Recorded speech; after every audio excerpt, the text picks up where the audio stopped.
रामकृष्ण हरी मंडळींनो, माऊली कीर्तन सोहळा महाराष्ट्रातील सर्वात लोकप्रिय असलेले एकमेव चॅनल सप्ताह कीर्तन, भागवत कथा, हरिजागर व लाईव्ह कार्यक्रमाकरिता अवश्य संपर्क करा। माऊली चोपडे। पण तुका म्हणे एका मरणाची सरे उत्तमची उरे कीर्ती मागे। आज माझ्या छत्रपती शिवाजी महाराजांना जाऊनही अनेक वर्ष झाले, पण आदराने आज आम्ही त्या दिवसाची अपेक्षा करतो। कोणत्या? की वाघाच्या दाताची बोलाली छाछाची जगात वैभवशाली, वाघाच्या दाताची बोलाली छाछाची जगात वैभवशाली, माझ्या राजाच्या जयंती आली, शिवरायाची जयंती आली,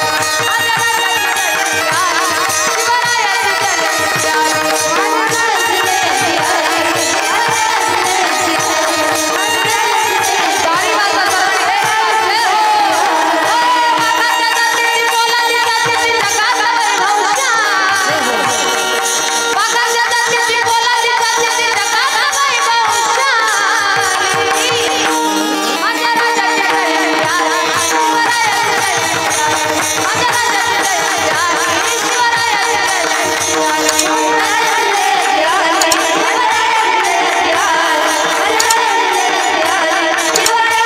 जयंती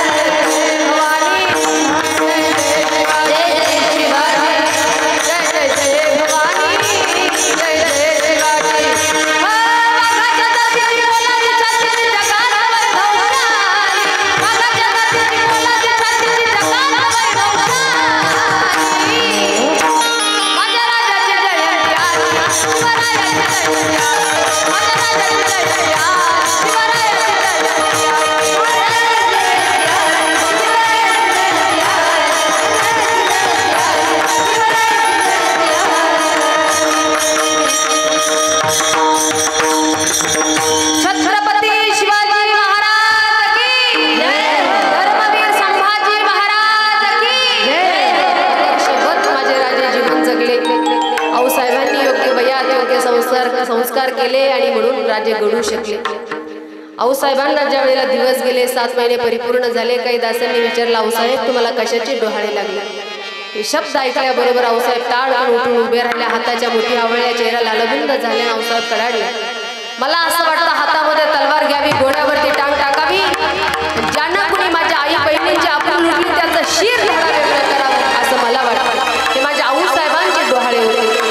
पण काही आजकाल आऊसाहेबांचे डोहाळे असतात, कोणाला ढेकळं खावे वाटतात, कोणाला भीतीचे पोपडे खावे वाटतात। पण मावल्या हो, या ढेकळानं आणि भीतीच्या पोपड्यानं राजे नाही बरं, ढेबरे पोरं जन्माला येतात। असे कसे डोहाळे कामाचे नाही, पण आऊसाहेबांचे डोहाळे तेवढे मोलाचे होते। आणि म्हणून किंमत केली दुधाची तुझ्या आईची जागा, किंमत केली दुधाची तुझ्या आईची जागा, झाला महाराष्ट्राचा राजा शिवाजी राजा ग, झाला महाराष्ट्राचा राजा शिवाजी राजा ग। चंदू दादा मलाही राहत नाही आता गायला, पण नावीला जेबरे 11 वाजून 10 मिनिटं झाली। आदर्शवत जीवन जगा। नक्की आपण गेल्यानंतर सुद्धा समाज आपल्याला स्वीकारेल, आपली आठवण काढेल, असंच माझ्या माऊलींचं जीवन होऊन गेलं। लक्ष द्या बरं, ज्या वेळेला लहानपणी एखाद्या लेकराचे मायबाप जातात ना, आई वडिलांचं छत्र हरपलेलं राहतं, म्हणून ती लेकरं कधी कधी उन्हाळ होतात। पण झोपेमध्ये माझ्या महावैष्णव माऊली ज्ञानोबरांना आई वडील टाकून गेले, पण तेच माऊली ज्ञानोबरा आज लाखो वारकऱ्यांची माय आहे। ज्ञानाबाई माझी अनाथाची माय त्यांना म्हटल्या जातं। खरं तर माऊलींचं जीवन आपण पाहिलं, आम्हाला सुद्धा चरित्र सांगणं कठीण आहे माऊलींचं। कधी जर आपण असं एखाद्या वेळेला बसावं, माऊलींचं जीवन आठवावं, तर स्वतःला बोलणंही त्या ठिकाणी थांबून जातं। थोडं कठीण माझ्या माऊलींचं चरित्र। एवढा समाजाला त्रास दिला, पण समाजाचा त्रास माऊलींनी कधी सर्वस्व मानला नाही। समाजाला त्रास दिला म्हणून कधी अपशब्द या समाजाबद्दल संतांनी कधी उच्चारले नाही। किंबहुना सर्वसुखी पूर्ण होऊन तिन्ही लोकी भजिजो आदी पुरुषी अखंडित या समाजाला सुखी राहावं भक्ती रंगामध्ये रंगावं परमार्थ करावा ही धारणा माझ्या संत महापुरुषांची होती। आज आपण कार्तिकीच्या सोहळ्याला गेलो, माऊलींचा संजीवन समाधी सोहळा साजरा केला। अक्षरशः महाराज जित्या स्थानावर जो जो वारकरी गेला ना तो वारकरी डोळ्यात अश्रू न येता तो इकडे येऊ शकत नाही अशा माझ्या माऊलींचं जीवन। माऊलींनी आयुष्यामध्ये खूप सायास प्रयास आणि तुमच्या आमच्या सुखाकरिता आयुष्य समर्पित केलं। माऊली समाधीस्थ होणार होते ना त्यावेळेला जपी तपी संन्यासी सगळेजण आळंदीला गेले, आळंदीवरनं पंढरीला गेले आणि पांडुरंग परमात्मा स्वयं माऊली कार्तिकी एकादशीच्या त्रयोदशीला समाधीस्थ होणार आहे ही बातमी पांडुरंगाला कळाली। त्यावेळेला जपी तपी संन्यासी पुन्हा पंढरीवरनं आळंदीला आले। आळंदीला आल्यानंतर एकादशीचे कार्तिकी एकादशीचं भजन झालं, दुसऱ्या दिवशी त्या ठिकाणी भोजन झालं आणि त्रयोदशीला माऊली समाधीस्थ होणारी ही बातमी सगळ्यांच्या कानोकानी पोहोचली। माऊली समाधीस्थ होणार आहे, माऊली समाधीस्थ होणार आहे। बातमी कळाल्यानंतर महाराज अतिशय सर्वांना ऋषी मुनी संत सर्वांना त्या ठिकाणी दुःख झालं। माऊली आज समाधीस्थ होणार आहे। माऊली या विश्वातून गेल्यानंतर आपलं जीवन काय असेल, आपल्या अनाथाची माय कोण होईल? परंतु माऊली समाधीस्थ होणार आहे सगळ्यांना कळालं, मुक्ताईला कळालं, सोपन काकांना कळालं, निवृत्तीनाथांना कळालं। जगाचा बाप स्वयं त्यावेळेला उपस्थित आहे। समाधीला जात असताना निवृत्तीनाथांनी एक हात माऊलींचा हातामध्ये घेतला आणि एक हात प्रत्यक्ष जगाच्या बापानं पांडुरंगानं हातामध्ये घेतला आणि माझ्या महावैष्णव माऊली ज्ञानोबराला समाधीच्या दिशेने घेऊन निघाले। देवा निवृत्तीयाने धरले दोन्ही कर, देवा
माऊलींचा एक हात निवृत्तीनाथाच्या हातामध्ये आहे आणि एक हात प्रत्यक्ष जगाच्या बापाच्या हातामध्ये आहे।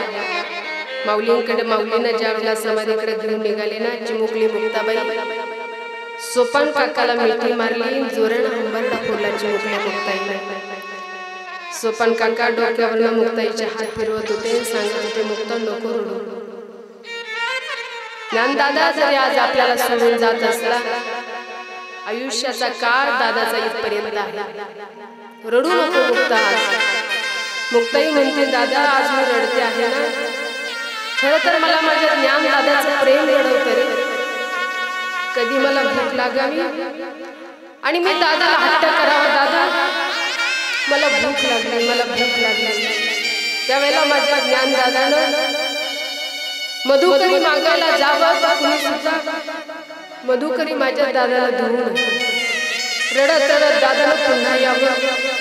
दादाचा चेहरा पाहिला की असं वाटायचं आपली भूक मारावी पण दादाला कधी आपल्या मनातलं दुःख सांगू नये।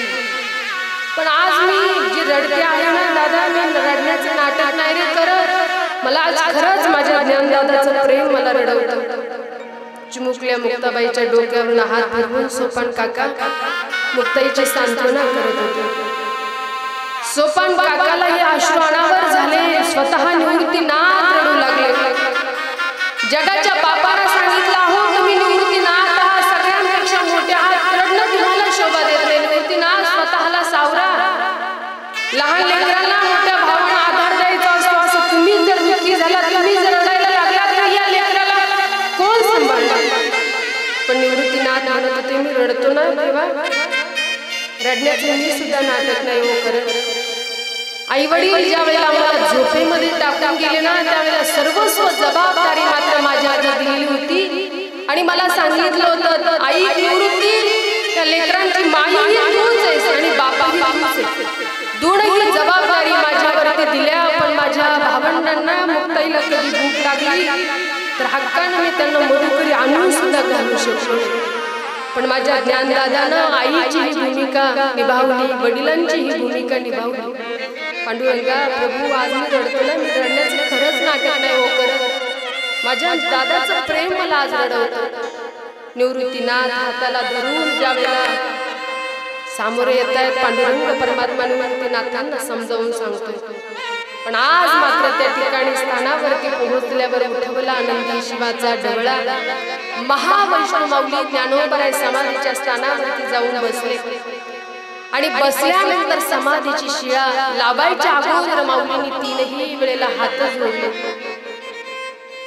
तीन वेळेला हात जोडून पांडुरंग परमात्माचं निवृत्तीनाथांचं माऊली दर्शन करू लागलेले आहे. आणि समाधीची शिळा पुन्हा त्या ठिकाणी लावून घेतली. वरती ज्या वेळेला येऊन बसले ना, त्यावेळेला सर्व सकळ संतमन द्यायची चर्चा चालू होती. अरे आज माऊली आपल्याला सोडून गेली. या विश्वात अनाथाची माय म्हणून आपण कुणाकडे पाहावं. आणि खरंच महाराज माऊली एवढी कृपा करणारे आहेत ना. कधीतरी साधकीय जीवन जगत असताना आमच्या सगळ्या साधक मंडळीला तो आळंदीचा अनुभव. काही मंडळी जसं वृंदावन सोडावं वाटत नाही ना, तसं आळंदी क्षेत्रामध्ये राहणाऱ्या व्यक्तीला कधी आळंदी सोडावी वाटत. माऊलीच्या सानिध्यात त्यांना सोडावंच वाटत नाही. जणू माऊलीच्या सानिध्यात गेल्यावर असं वाटावं की आम्ही माऊलीच्या कुशीत आहोत की काय, अशी अनुभूती आली. माऊलींचं जीवन तुमच्या आमच्यासाठी समर्पित होतं. पण वस्तुतः माऊलींची कृपा काय? अरे आमच्यासारख्या सर्वसामान्य वारकऱ्याला साधकाला आळंदीला शिकत असताना असं वाटावं की नाही, माऊलींच्या सानिध्यात जावं, ज्ञानेश्वरी वाचावी, ज्ञानेश्वरीचं पारायण त्या ठिकाणी करावं. माऊलीची कृपा काय आहे स्वतः साक्षात अनुभवली. मी खूप दिवस आयास प्रयास केले. माझं घर मी तुम्हाला पहिल्यांदाही सांगितलं, कथाकार कीर्तनकार कुणी सुद्धा नाही. पण अशा परिस्थितीमध्ये माझ्यासारखं लेकरू घडलं. नक्कीच माझ्या माऊलींची कृपा आमच्यावरती आहे. मी स्वतः पाहिलं. चंदूदादा, मी आळंदीला राहत असताना माझ्या संस्थेमध्ये बुलढाण्याचा विद्यार्थी आला होता. आमच्या संस्थेमध्ये अर्धांग वायू झालेला होता. त्याला रस्त्यानं जर चालायला कधी लागला ना, त्याला चालताही व्यवस्थित येऊ नये. पण रोज मात्र माऊलीचं दर्शन घेतल्याशिवाय तो विद्यार्थी कधी राहिला नाही. पायी व्यवस्थित चालता येत नव्हतं. व्यवस्थित तो जर बोलायला लागला तर आम्हाला त्याचं बोलणं सुद्धा कळत नव्हतं.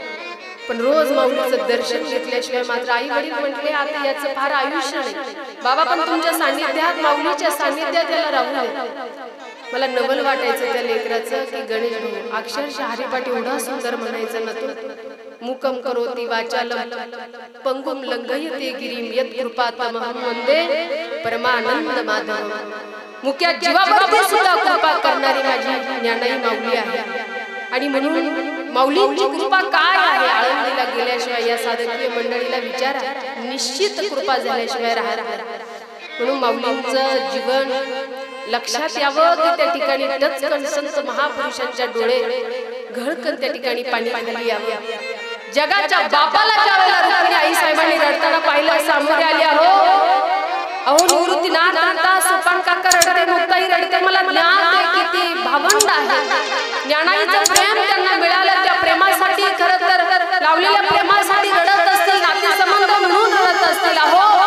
पण तुम्ही या जगाला सावरणारे, सुखदुःख देणारे, आणि तुम्ही रडणं ही शोभा देत नाही. जगाच्या बापाने त्यावेळेला रुक्मिणीला सांगावं, देव म्हणती रुक्मिणीसी योगी देखिला नयनी तिची ज्ञान संजीवनी जाण त्रैलोक्याची धन्य धन्य जयाची खुशी ज्ञानदेव जन्मले विठ्ठल विठ्ठल विठ्ठल विठ्ठल विठ्ठल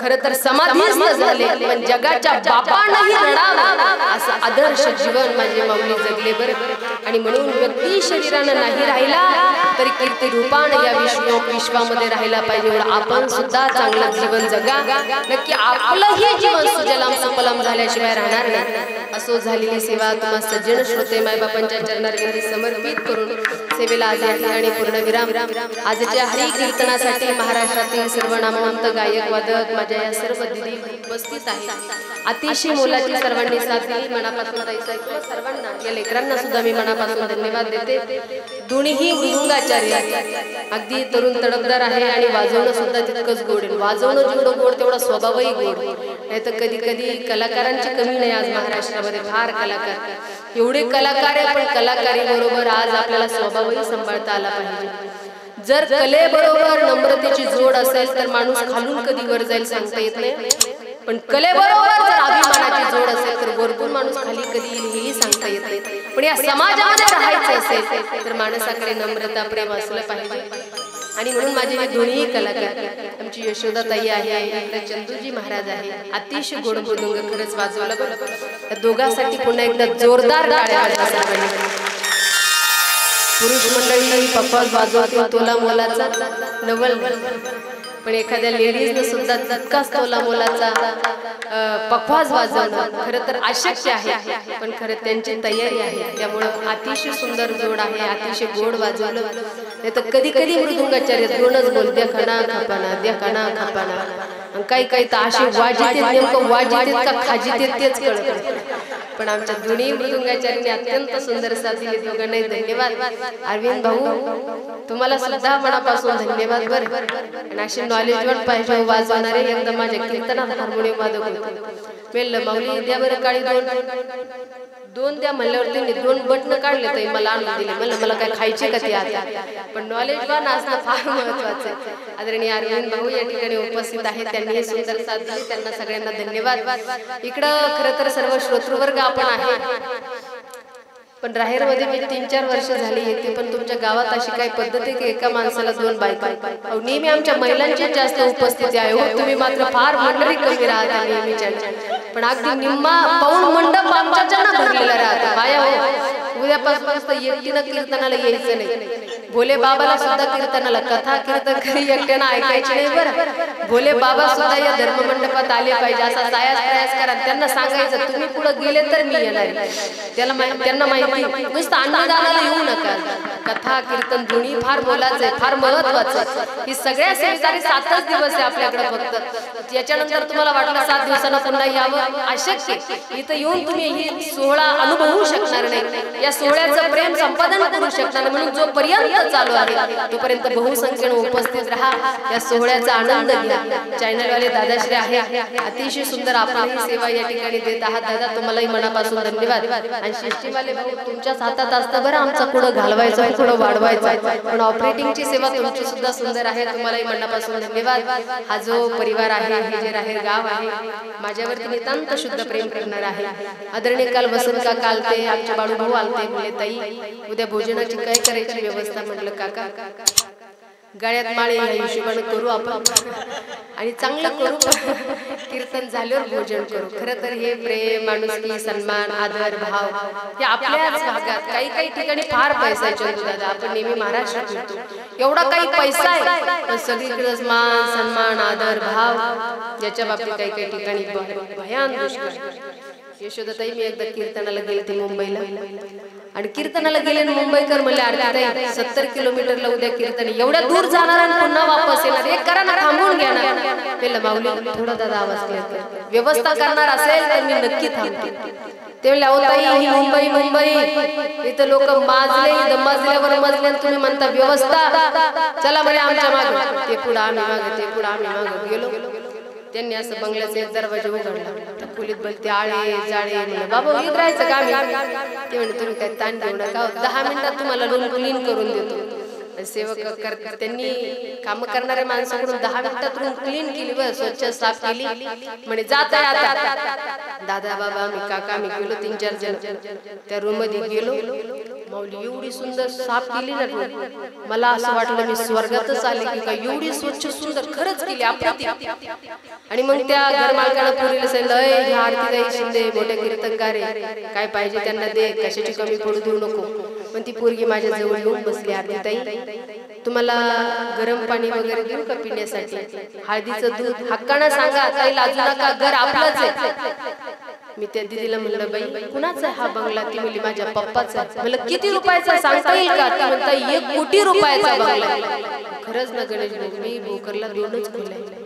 आता बंधुराज मिलिटरीत असल्यामुळे घरादाराची प्रगती नाही करू शकतो. पण या वर्षी आश्रमासाठी 2 वर्षापूर्वी मी 50 लाखाला 3 एकर जमीन घेतली बरं का चंदू महाराज.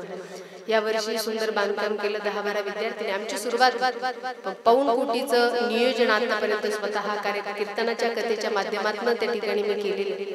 जी काही सेवा होईल भगवान परमात्मा करून नक्कीच घेणार. एकच म्हणायचंय प्रेमाने फक्त की प्रभु आपकी कृपा से सब काम हो रहा है, करते हो तुम कन्हैया मेरा नाम हो रहा है. प्रभु आपकी कृपा से सब काम हो रहा है. आपण करता करता तोय, आपण निमित्त मात्र. त्यामुळे फार कधी अभिमान माणसानं करायचा नाही. त्याच्या कृपेनं खूप काही करू शकले. बाबांना 1/2 एकर जमीन आहे. त्यांना म्हटलं ती तुमची तुमच्या पोराला राहू द्या, मी करील माझं जे करायचं ते आहे. पण मला मुलाची साथ आणि सदैव त्यांचे आशीर्वाद आमच्या पाठीशी आहे, एवढंच खूप झालं माझ्यासाठी. इकडं घरी 2 रूम होते, इकडं आता मोठं बांधकाम. वसंत काका आले होते, काकांनी पाहिलं फार मोठं बांधकाम केलं आम्ही. पण आता इकडं साध्या रूमामध्ये राहिलेलं एवढं मोठ्या बंगल्यात गेलो काय आपला मेळ लागल. खरंच नाही एवढे मोठे बंगले. कधी कधी असे काही पदार्थ खायला येतात ना. नवीन कीर्तनकार झालते माया त्यावेळेला, काजू बदाम कसले आले कधी माहीतच नव्हतं मला. आणि एक वेळेला मी अशा एका बैठकीत बसले, चंदू महाराज मला त्यांनी पिस्ता बदाम काजू आणून दिले. ते पिस्ता कसा खायचाय मला माहीतच नव्हतं. मी ते पिस्ता सगळं तोंडात टाकलं, कडा कडा कडा कडा वाजतच बसलं. ते सगळे लोक माझ्याकडे पाहायला लागले. मला लाजच वाटली, मी शांत झाले. मग ते म्हणे काय झालं ताई? म्हणलं कुठं काय झालं? म्हणलं बाय त्यांना मला माझ्या तोंडात काहीतरी गेलं. ते म्हणे काहीतरी नाही गेलं, तुम्ही ते पिस्ता सगळं खाल्ला. म्हणलं मग काय करायचं असतं? ते म्हणे एक टरपल काढून टाकायचं आणि फक्त मधलंच खायचं राहतं. तेव्हापासनं मी एकच ठरवलं, मोठ्या घरी गेलं काही आगळे वेगळे पदार्थ खायला आले का आधी घरच्या लोकांना खाऊ द्यायचं, मग आपण खायचं. तेव्हा कशात काय बुडून खायचं, कसं खायचं वेळ लागतो कळतच नाही. तसं एवढ्या मोठ्या बंगल्यात ते पोरीला मी विचारलं, बाई केवढ्याचा आहे हा बंगला? ती म्हणली ताई माझ्या पप्पाचा 1 कोटी रुपयाचा बंगला. मग मला राहावंच नाही. म्हणलं का ग बाई, या 1 कोटीच्या बंगल्यात आमच्या सारख्या सर्वसामान्य वारकऱ्याला एखादी चांगली वॉशरूम नव्हती का? इथं शाळ्या जाळ्याच्या रूम मध्ये आम्हाला आणून घातलं. ती म्हणे खरं सांगू का ताई, अहो 2 महिन्यापूर्वी या पंथाला माय भाऊजीने फाशी घेतली होती. बाबूने तर उठूनच बसले. म्हणलं बाई तो या भाऊजीने फाशी मला काय लाज घेऊन आली? ती म्हणले घरचे लोक म्हणले या देवा धर्माच्या माणसाला काहीच होत नसतं म्हणून तुम्हाला घेऊन आले. म्हणजे कधी कधी लोक काय प्रेम करतील अजिबात सांगता येत नाही. पण संत सांगतात प्रेम सुख देई, प्रेम सुख देई, प्रेमाला नाही समाधायचं. तुम्ही कुठले आम्ही कुठले, बस प्रेमाचं नातं आहे. आणि या नात्याच्या खरं तर प्रेमापोटी आम्ही इतकं दूर येणं जाणं करत असतो बरं. आणि म्हणून आपण सगळ्यांनी सेवेसाठी मला आमंत्रित केलं. भगवंतानं जशी बुद्धी दिली तसं मी या अभंगावरती बोलण्याचा प्रयत्न केला. आज खरं तर इंगळे परिवार जो आहे, समस्त इंगळे परिवारानं अत्यंत गोड नियोजन आज हरी कीर्तनाचं केलं. माझ्याकडे सेवा सुपूर्द केली. मी इंगळे परिवाराला पुन्हा मनुष्य कोटी कोटी धन्यवाद देते. एकदा जोरदार टाळी वाजवा या परिवारासाठी. अशीच राहेरकराकडून भगवत भक्ती परमार्थिक सेवा घडत राहू मी हनुमंतरायाच्या चरणी प्रार्थना करून सेवेला याच ठिकाणी पूर्ण विराम देते. ज्ञानेश्वरा